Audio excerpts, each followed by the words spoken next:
اعوذ باللہ من الشیطان اللعین الرجیم بسم اللہ الرحمن الرحیم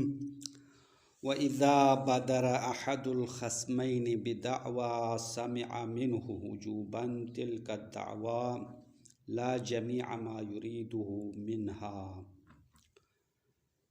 قاضی کی ذمہ داریاں اور وظائف کے بارے میں بات ہو رہی تھی، تو ایک ذمہ داری گزشتہ درس میں بتایا چند چیزوں میں مساوات کی رعایت کرنا ہے، اور دوسرا وظیفہ یہ ہے کہ جب طرفین دعویٰ میں سے ایک نے اپنا دعویٰ بیان کرنا شروع کیا تو قاضی کی ذمہ داری یہ ہے کہ اس کی دعویٰ کو سن لے۔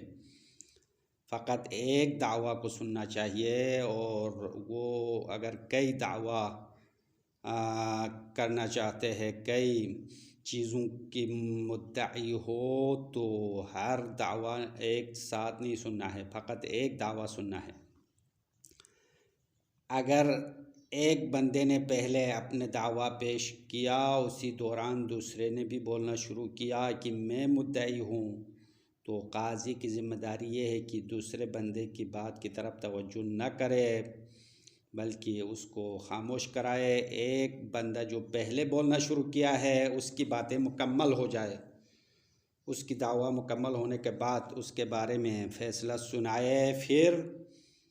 دوسرے کی دعویٰ کو سننا چاہیے۔ یہ اس صورت میں ہے کہ اگر دو خصمین میں سے ایک نے پہلے بات شروع کر لیا، اگر دونوں نے ایک ساتھ بولنا شروع کیا تو قاضی یہاں کیا کرے گا؟ کس کی بات سننا ہے؟ دونوں کمرہ عدالت میں آتے ہی دونوں نے بولنا شروع کیا، ایک ساتھ بولنا شروع کیا، تو شہید فرما رہے کہ اس صورت میں قاضی کی ذمہ داری ہے اس بندے کی بات پہلے سنے جو دائیں طرف ہو، اپنے ساتھی کے دائیں طرف ہو۔ تو چونکہ خصمین قاضی کے روبرو ہے، اس لیے اپنے ساتھی کے دائیں طرف والا قاضی کے بائیں طرف والا ہوگا، یعنی چونکہ قاضی اور خصمین دونوں روبرو ہونے کی صورت میں صورتحال یہ ہے، تو قاضی اپنے بائیں طرف کے برابر والا بندہ ہے جو اپنے ساتھی کا دائیں طرف شمار ہوتا ہے، اس کی دعویٰ کو پہلے سن لے، ایک دعویٰ سننا چاہیے، پھر اس کے بعد اس دعویٰ کے بارے میں فیصلہ کرنے کے بعد دوسرے کی بات سن لے۔ اور بعض علماء نے اس مسئلے میں قرعے کا قائل ہوا ہے کہ دونوں نے ایک ساتھ گفتگو شروع کی تو پہلے کس کی بات سننا چاہے اس کے بارے میں قرعہ لگانا چاہے، اور قرعہ ایسے مشکلات کو حل کرنے کے لیے ہے، اور یہ بھی مشکل اور پیچیدہ مسائل میں سے ہے، اور قرعے کے ذریعے سے حل کرنا ہوگا۔ اب شہید ثانی اسی مسئلے کے ضمن میں مزید دو اور مسائل بیان کرتے ہیں کہ اگر کسی استاد کے پاس کئی طالب علم ایک ساتھ آ جائے، درس کا تقاضا کرے، ہمیں پڑھاؤ کہے، اور دوسرے نے کہا مجھے پڑھاؤ، تیسرے نے کہا مجھے پڑھاؤ، تو یہاں استاد کا کیا وظیفہ ہوگا؟ اسی طرح ایک اور مسئلہ ہے، اگر مجتہد کے پاس، آیت اللہ کے پاس فتویٰ مانگنے کے لیے کئی بندے آ گئے اور ہر ایک نے پہلے فتویٰ مانگنا شروع کیا، تو مجتہد کی ذمہ داری کیا ہونی چاہیے؟ تو یہ بھی ہمارے محل بحث والے مسئلے کی طرح ہے، قاضی کی طرح ہے کہ استاد اس طالب علم کو پہلے پڑھائے جو پہلے آیا ہو، یعنی اس کے پاس پہلے درس کے تقاضے کے لیے پہنچا ہے تو اس کو پہلے پڑھائے، اس کے بعد دوسرے نمبر پھر تیسرے نمبر والے کے لیے پڑھانا چاہیے۔ تو یہ اس صورت میں ہے کہ اگر پڑھانا واجب ہو، اسی طرح مفتی کے لیے فتویٰ دینا واجب ہو، تو اس بندے کو پہلے فتویٰ دینا چاہے جو مجتہد کے پاس پہلے آیا ہے۔ اور دوسرے قول کے مطابق یہاں مدرس اور مجتہد بھی قرعہ لگانا چاہیے، جس طرح قاضی کے لیے قرعے کا قائل ہوا ہے، تو اس مسئلے میں بھی یہ لوگ قرعے کے قائل ہے۔ اگر مدرس تمام طلاب کو ایک ہی کلاس میں رکھنا چاہے، اگر سب کے ذہانت برابر ہو، سب ایک کلاس والے ہیں تو ایک کلاس میں رکھنا چاہے تو بھی صحیح ہے۔ اما اگر طلاب کی کلاسوں کی جو حد بندی ہے وہ مختلف ہے، یا طلاب بعض تیز ذہن والا ہے، بعض کمزور ہے، کن ذہن ہے، تو اس صورت میں ایک ہی کلاس میں بٹھانا صحیح نہیں ہے، بلکہ ہر ایک کو الگ الگ پڑھانا پڑے گا، اور جو پہلے درس کے تقاضا کے لیے آئے ہیں اس کو پہلے پڑھانا چاہیے۔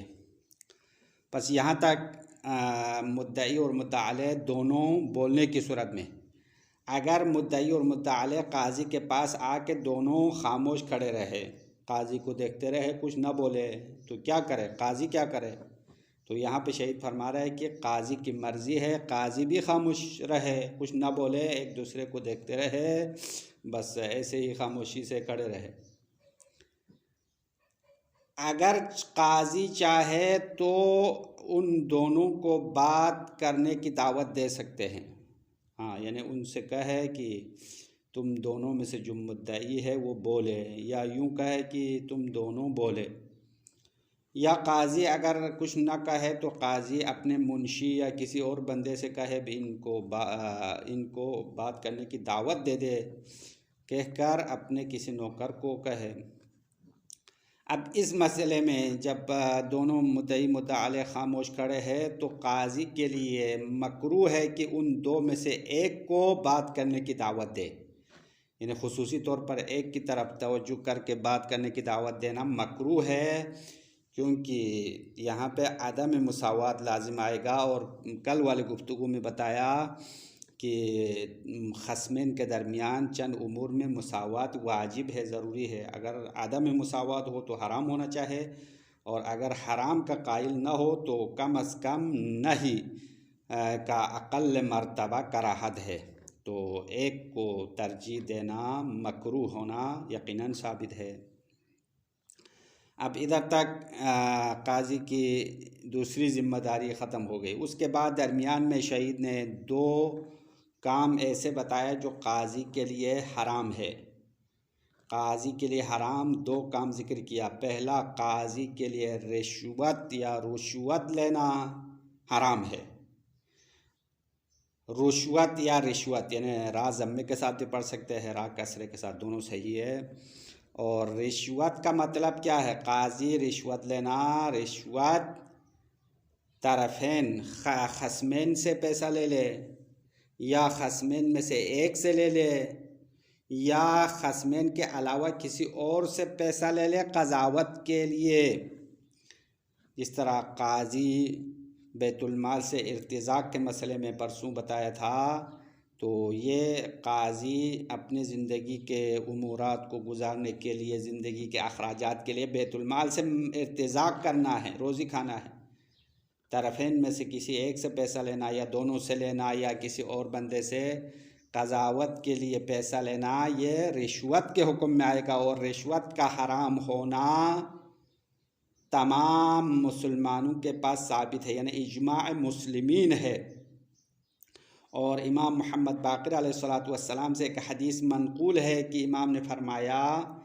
رشوت لینا، قاضی کا رشوت لینا کفر کے حد تک ہے، یعنی اللہ و رسول سے انکار کے حد تک ہے۔ اور جس طرح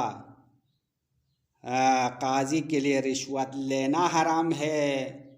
مدعی اور مدعا علیہ میں سے کوئی بندہ اس کو رشوت دینا بھی حرام ہے، یعنی الراشی والمرتشی کلاہما فی النار، ایک حدیث ہے پیغمبر کی، مشہور حدیث ہے کہ رشوت دینے والا اور لینے والا دونوں جہنمی ہے۔ تو شہید فرما رہے کہ جس طرح قاضی کے لیے رشوت لینا حرام ہے، قاضی کو رشوت دینا بھی حرام ہے، کیونکہ رشوت دینا گناہ میں مدد کرنا ہے، اور قرآن کی صریح آیت ہے کہ تعاونوا علی البر والتقوی ولا تعاونوا علی الاثم والعدوان، ظلم و زیادتی اور گناہ پر ایک دوسرے کی مدد کرنا حرام ہے۔ اگر ایک بندے کو یقین ہو جائے، یعنی مدعی مدعا علیہ میں سے ایک کو یقین ہو جب تک رشوت نہ دے وہ اپنے حق تک نہیں پہنچ سکتا، تو اس کے حق کے حصول رشوت پر موقوف ہو، تو اس صورت میں کہہ رہے کہ رشوت دینا حرام نہیں ہے، بلکہ قاضی کے لیے رشوت لینا حرام ہوگا۔ بس یہ مسئلہ ختم۔ اس کے بعد قاضی پر حرام ہونے والی چیزوں میں سے دوسری چیز، قاضی طرفین میں سے ایک کو احتجاج کا طریقہ سکھانا حرام ہے، یعنی اس کو استدلال کا طریقہ سکھائے، یا اس طرفین میں سے ایک بندے کو ایسی چیز سکھائے جو دوسرے طرف کے لیے نقصان اور اس کے لیے ضرر کا سبب بنتا ہے، تو یہ رہنمائی کرنا، یعنی طرفین میں سے خصمین میں سے ایک کی رہنمائی کرنا قاضی پر حرام ہے۔ بس یہ دو حرام کام قاضی کے لیے ثابت ہے، اور اس کے بعد مزید اور کچھ باتیں ہیں وہ انشاءاللہ اگلی کلاس میں پڑھا لیں گے۔ بس آج کے لیے اتنا خلاصہ کافی ہے۔ وَإِذَا بَدَرَ أَحَدُ الْخَصْمَيْنِ بِدَعْوَىٰ، اگر خصمین میں سے ایک نے دعویٰ کرنے کا آغاز کیا، بدر یعنی جلد بازی کی، جلدی ایک نے بولنا شروع کیا، تو سمع منہ، قاضی اس بندے کی بات سنے گا، وجوباً تلک الدعویٰ، یعنی قاضی کا سننا واجب ہے، قاضی کی ذمہ داری ہے کہ اس ایک دعویٰ کو سن لے، لا جمیع ما یریدہ منہا، نہ ان کے ہر وہ دعویٰ جو دعوی میں سے مدعی سنانا چاہ رہا ہے، اس کے سارے دعویٰ سننا ضروری نہیں سننا ہے، بلکہ ایک ہی دعویٰ سننا پڑے گا۔ وَلَوْ قَالَ الْآخَرُ كُنْتُ أَنَا الْمُدَّعِي، اگر دوسرے بندے نے کہا میں مدعی ہوں، یعنی پہلے مدعی اپنے دعویٰ کے دوران دوسرے بندہ بھی بولنا شروع کیا،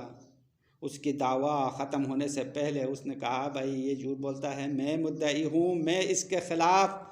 قضاوت کے لیے آپ کے پاس آیا ہوں، اس طرح کہے تو لم یلتفت الیہ، قاضی اس دوسرے بندے کی طرف توجہ نہیں کرے گا، حتی ینتہی تلک الحکومت، یہاں تک کہ اس ایک دعویٰ کے بارے میں عدالت ختم ہو جائے، حکومت یعنی قضاوت ختم ہونے تک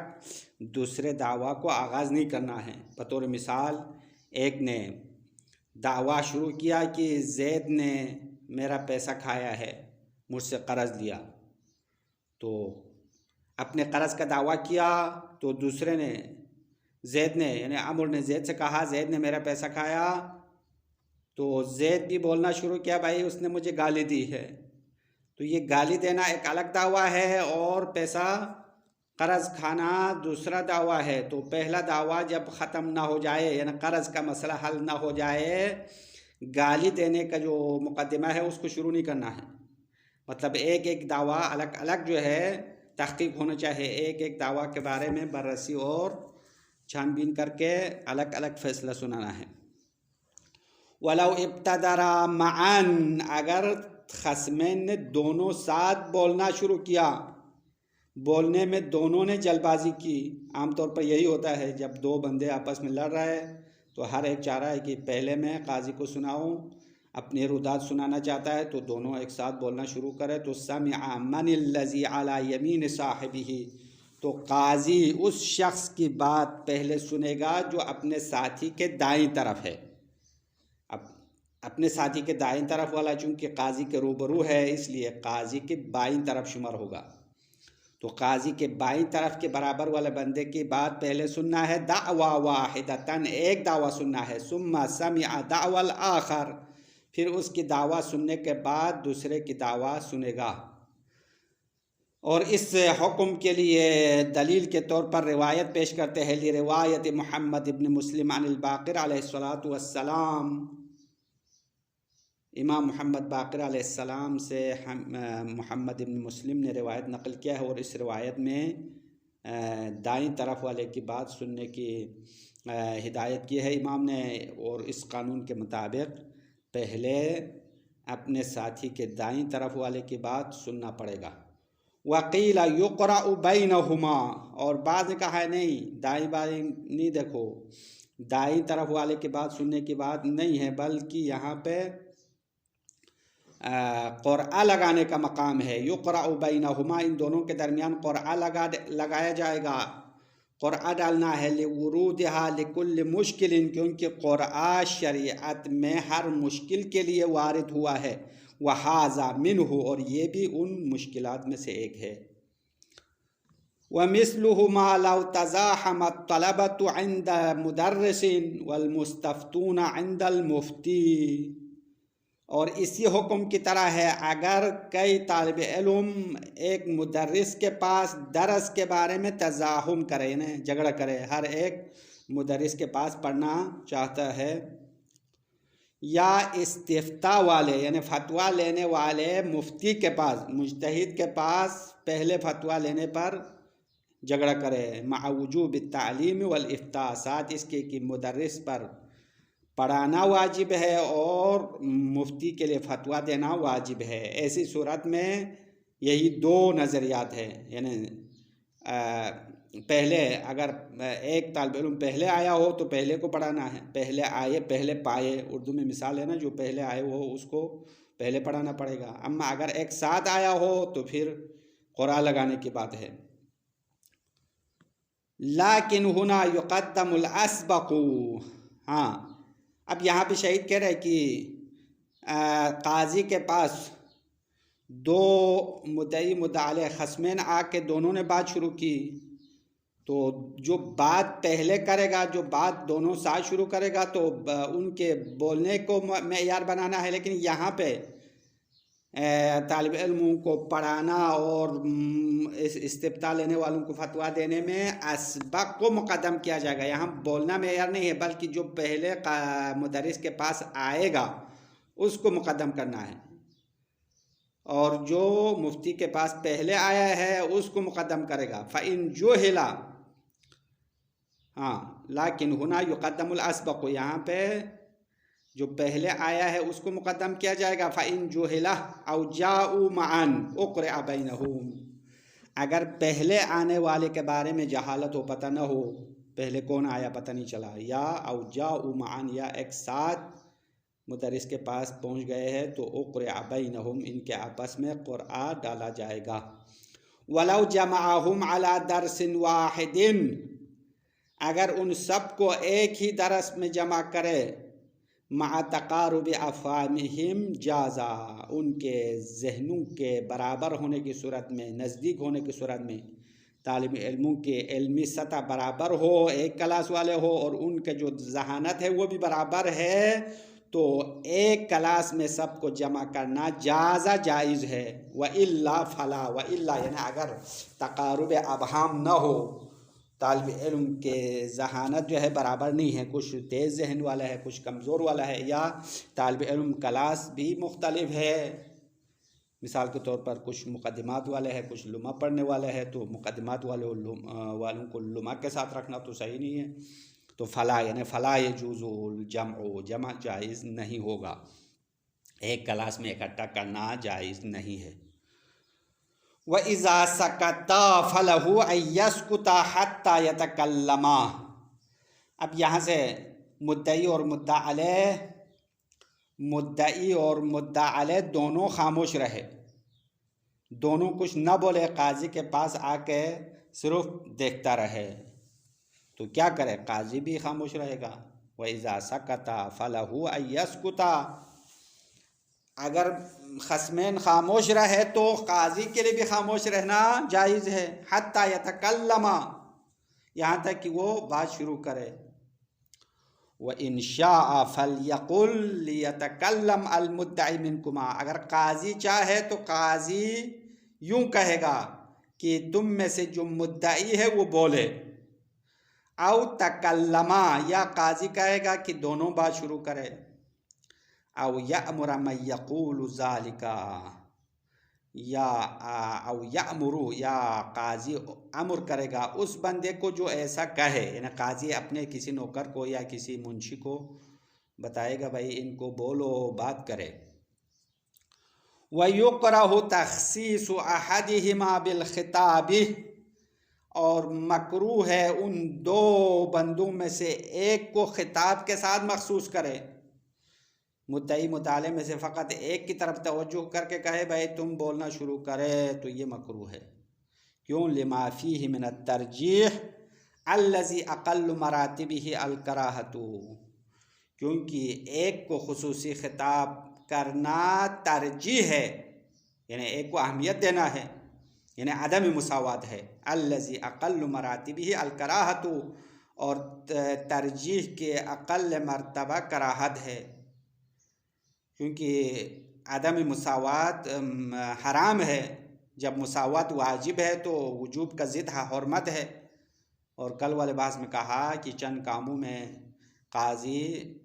مساوات کی رعایت کرنا چاہیے، اگر مساوات کی رعایت نہ کرے تو حرام ہو جائے گا، اگر حرام کو نہ مانے تو کم از کم کراہت تو ثابت ہے،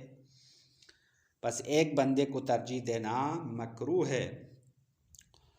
اس کے بعد قاضی کے اوپر دو کام حرام ہے۔ قاضی کے لیے یہاں پہ قضاوت میں دو امور ہے جو قاضی کے لیے مکمل حرام ہے اور اس کے حرمت ثابت ہے۔ سب سے پہلی چیز رشوت لینا حرام ہے۔ وَتُحْرَمُ الرِّشْوَةُ بِضَمِّ الرَّاءِ وَكَسْرِهَا وَهُوَ أَخْذُهُ مَالًا مِنْ أَحَدِهِمَا أَوْ مِنْهُمَا أَوْ مِنْ غَيْرِهِمَا۔ رشوت حرام ہے۔ رشوت بضم الراء، را ضمے کے ساتھ تو رشوت پڑھو، یا وکسرہا، را کسرے کے ساتھ رشوت پڑھو، دونوں عبارت صحیح ہے۔ رشوت کا معنی کرتے ہیں، شہید ثانی فرماتے ہیں وَهُوَ أَخْذُهُ مَالًا، قاضی کسی مال کو لے لے، من احدہما، خصمین میں سے ایک سے لے لے، او منہما، یا دونوں سے پیسے لے لے، او من غیرہما، یا خصمین کے علاوہ کسی اور بندے سے پیسہ لے لے، علی الحکمی، قضاوت کے اوپر پیسہ لے لے، او الہدایت الی شیء من وجوہہ، یا قضاوت کے حکم کے وجوہ اور طریقوں میں سے کسی ایک کی طرف رہنمائی کے لیے پیسہ لے لے، اس کو کہتے ہیں رشوت۔ سواء حکم لباذلها بحق ام باطل، اب فرق نہیں ہے کہ مال دینے والے کے حق میں فیصلہ دے دے، اس کا حق ہی تھا، اس حقدار کو حق دے دیا، پھر بھی وہ پیسہ جو لیا ہے وہ رشوت حساب ہوگا۔ ام باطل، یا صاحب مال جس نے پیسہ دیا ہے اس کو حکم سنایا باطل کے ساتھ، یعنی وہ حقدار نہیں تھا، اس کی رشوت کی وجہ سے اس کو دے دیا، اس کے حق میں فیصلہ سنا دیا، دونوں صورتوں میں رشوت ہے جو پیسہ قاضی نے لیا ہے۔ وَعَلَى تَحْرِيمِهَا إِجْمَاعُ الْمُسْلِمِينَ، اور رشوت کے حرام ہونے پر تمام مسلمانوں کا اجماع ہے، یعنی یہ فقط امامیہ کا نظریہ نہیں ہے بلکہ تمام مذاہب اسلامی رشوت کے حرام ہونے پر متفق ہے۔ اور احادیث اور قرآن کے آیات بہت سارے ادلہ اس کے بارے میں موجود ہے، اور یہاں پہ فقط ایک حدیث بعنوان نمونہ پیش کرتے ہیں، وعن الباقر علیہ السلام انہ الکفر باللہ ورسولہ صلی اللہ علیہ وآلہ، بے شک رشوت لینا الکفر باللہ ورسولہ، اللہ و رسول کیا اللہ و رسول کا انکار کرنا ہے، اللہ و رسول پر کفر اختیار کرنا ہے، تو اللہ و رسول کا انکار کرے تو کافر ہو جائے گا، یعنی رشوت ایک قسم کا کفر ہے۔ وَكَمَا تُحْرَمُ عَلَى الْمُرْتَشِي تُحْرَمُ عَلَى الْمُعْطِي، جس طرح رشوت دینے والے کے لیے حرام ہے، رشوت لینے والے کے لیے حرام ہے، یعنی رشوت لینے والے کے لیے حرام ہے، قاضی کے لیے حرام ہونا ثابت ہے، اسی طرح معطی پر بھی حرام ہے، یعنی رشوت دینے والا بھی حرام کا ارتکاب کیا ہے۔ ہاں، رشوت دینے والے کے لیے بھی جائز نہیں ہے، رشوت لینے والے کے لیے بھی جائز نہیں ہے، دونوں کے لیے جائز نہیں ہے۔ وَكَمَا تُحْرَمُ عَلَى الْمُرْتَشِي، مرتشی نے رشوت کھانے والا، رشوت کھانے والا کون ہے؟ قاضی ہے، قاضی پر رشوت حرام ہے، اسی طرح تحرم علی المعطی، رشوت دینے والے پر بھی حرام ہے۔ کیوں؟ لِإِعَانَتِهِ عَلَى الْإِثْمِ وَالْعُدْوَانِ، کیونکہ رشوت دینے والے نے گناہ اور زیادتی پر مدد کیا ہے، اور گناہ میں مدد کرنا قرآن کی صریح آیت ہے وَلَا تَعَاوَنُوا عَلَى الْإِثْمِ وَالْعُدْوَانِ، اس آیت کی روشنی میں حرام ہے۔ إلا أن يتوقف عليها تحصيل حقه فتحرم على المرتشي خاصة. الا مگر رشوت دینے والے کے لیے، معطی کے لیے حرام نہیں ہوگا کہ اگر مرتشی کو یقین ہو کہ اس کا حق حاصل کرنا رشوت پر موقوف ہے، یعنی رشوت کے بغیر وہ اپنے حق تک نہیں پہنچ سکتا، تو اس صورت میں فتحرم علی المرتشی خاصتاً رشوت کھانے والے کے لیے فقط حرام ہوگا، رشوت دینے والے کے لیے حرام نہیں ہوگا. فتجب اعادتها مع وجودها. اب شہید کہہ رہے کہ جب رشوت لینا قاضی کے لیے حرام ہو گیا تو قاضی کے پاس رشوت کا پیسہ موجود ہے تو واپس کرنا پڑے گا، چونکہ وہ مالک نہیں بنتا ہے اور رشوت کا پیسہ واپس کرنا ہے. اگر رشوت کا پیسہ اس نے کھا لیا ہے یا تلف کیا ہے، کسی اور طریقے سے ختم کیا ہے، تو اس صورت میں اس چیز کا مثل، یعنی اگر مثلی ہو، اشیاء مثلی ہو تو مثل واپس کرے گا، اگر قیمت والے اشیاء ہو تو اشیاء قیمی ہے تو قیمت واپس کرنا پڑے گا. فتجب اعادتها، یعنی رشوت کو واپس کرنا واجب ہے، مع وجودها، اگر رشوت موجود ہو، رشوت موجود ہونے کی صورت میں پیسہ واپس کرو، وہی پیسہ واپس کرنا ہے، جس سے لیا ہے اسی کو دے دو. ومع تلافها المثل او القیمت، اگر رشوت کا پیسہ ضائع ہوا ہے تو اس کے مثل دینا ہے یا اس کی قیمت دینا ہے. پس قاضی پر پہلا حرام کام رشوت لینا حرام ہے. دوسرا کام جو قاضی کے لیے حرام ہے وہ تلقین احد الخصمین حجتہ او ما فیہ ضرر علی خصمہ. یہ تلقین و تلقین عطف ہے اوپر، و تحرم و یحرم تلقین احد الخصمین، خصمین میں سے ایک کو اس کے استدلال کا طریقہ سکھائے. مدعی و مطالع میں سے ایک جو اس کو پسند ہے قاضی کو، اس کو سمجھائے بھائی اس طرح دعویٰ کرو اور ایسا استدلال کرو تو تم جیت جاؤ گے، اس طرح اس کو سکھانا. تلقین کا معنی سمجھانا. خصمین میں سے ایک کو سمجھائے اس کے استدلال کو، حجت سے مراد استدلال. او ما فیہ ضرر علی خصمہ، یا طرفین میں سے ایک کو ایسی بات سکھائے جو دوسرے کے لیے ضرر ہے، یعنی اپنے مد مقابل پر جیتنے کا انداز، اس کا طریقہ سکھائے، تو یہ بھی حرام ہے. وَإِذَا ادَّعَ الْمُدَّعِي فَإِنْ وَضَحَ الْحُكْمُ لَزِمَهُ الْقَضَاءُ. بس یہاں تک یہ مسئلہ ختم ہو چکا ہے. فَإِنْ وَضَحَ الْحُكْمُ سے ایک اور مسئلہ شروع ہو گیا. انشاءاللہ کل والی کلاس میں اس مسئلے کو یہاں سے آغاز کریں گے. وصلی اللہ.